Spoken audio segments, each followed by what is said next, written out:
बे बाराव जोङो सोरनिबा मददजों नङा हारसिङैनो इउपिपिएलआ सरकार दानो थाखाय थांगासिनो दङ आरो प्रमद बर'आ खेबसेबाव बिटिसिनि चिफ जानो थांगासिनो दङ।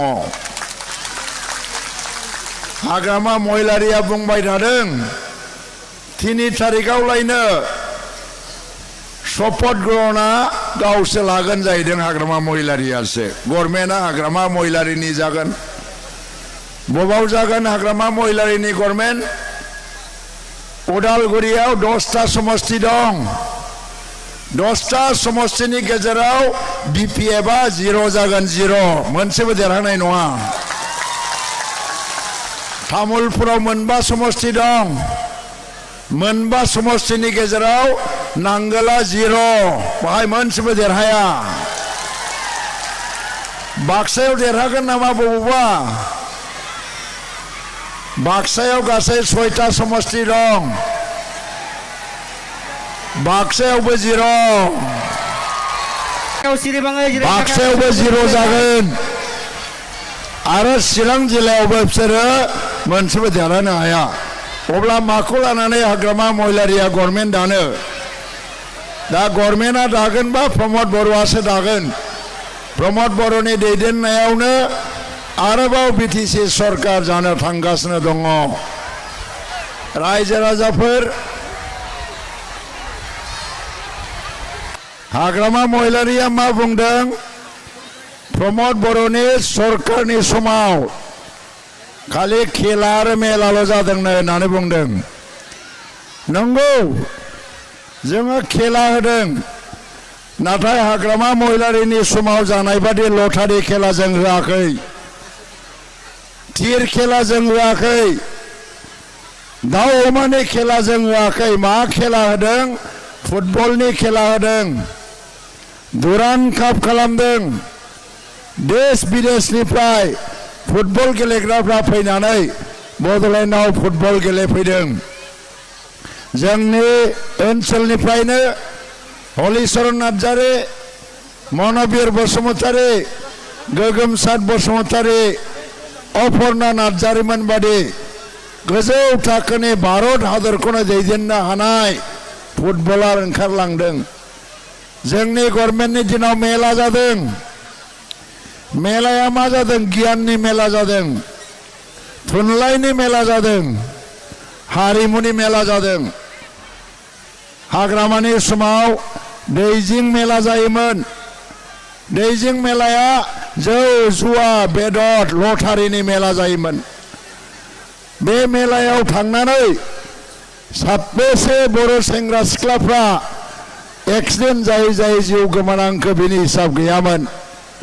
नाथाय जोंनि मेलायाव दा थुनलाइनि मेला जायो, गियाननि मेला जायो आरो बेनिफ्राय जोंनि फरायसाफोर, फंबाय बिनानावफोर आरो फिसाफोरखौ गियान होनो नाजानाय जायो। देश विदेशनि खोथा फोरोंनाय जायो, थुनलाइ सरसा जायो। जोंनि बे थुनलाइ मेलायाव फैनानै देश विदेशनि गोबां लिरगिरिफ्रा बर' हारिखौ स्टाडि खालामफैदों। दा खेला आरो मेलायाबो जोंना ओंखायनो जेब्लायबो सुबुंनि मोजांनि थाखायनो, रायजो राजानि मोजांनि थाखायनो। हाग्रामाया बुंदोंमोन सनितपुर, बिश्वनाथ, गहपुरनि दरसेबो गामिया बड'लेण्डआव हाबनाय नङा, हाबोबा आङो राजनिति गारगोन होननानै हाग्रामाया बुंदोंमोन।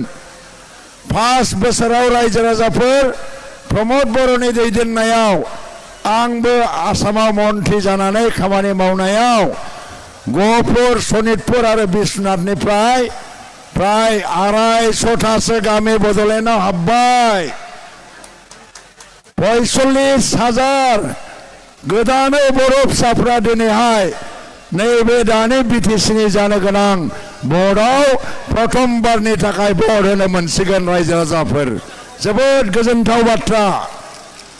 जोङो दा गहपुर, सनितपुर आरो बिश्वनाथनि गोदानै भट होनो गोनां 45,000 भटार्सफोरखौ खेबसे आखाइ खबनानै बराय हरदेनि, खेबसे गोगोम आखाइ खबदो। नमस्कार खुलुमबाय बयनोबो बेसेबांसो मानसि जादों जागोन दिनैलाय 12,000सो जाबायना 12,000सो जाया होमबा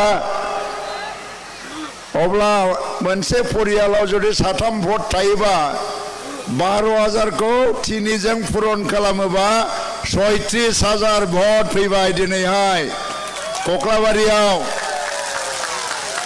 तारमाने थांनाय बाराव मन्टु बर'आ 35,000 भटआव देरहासार जादोंमोन एबार 1,000 बा 2,000 बारा भटआव देरहासार जालांगोन मन्टु बर'आ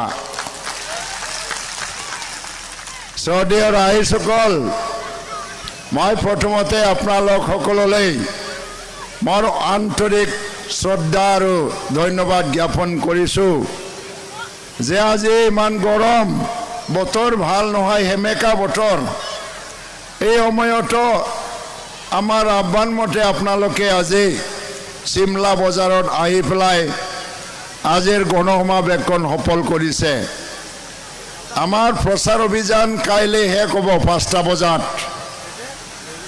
আৰু আজি আমি কেইবাটাও মিটিং ৰাখিছোঁ উদ্দেশ্য হ'ল ইউপিপিএল দলে এইবাৰ কাৰোবাৰ সহযোগিতাত নহয় ইউপিপিএল নিজৰ দমতে অকলে চৰকাৰ গঠন কৰিবলৈ গৈ আছে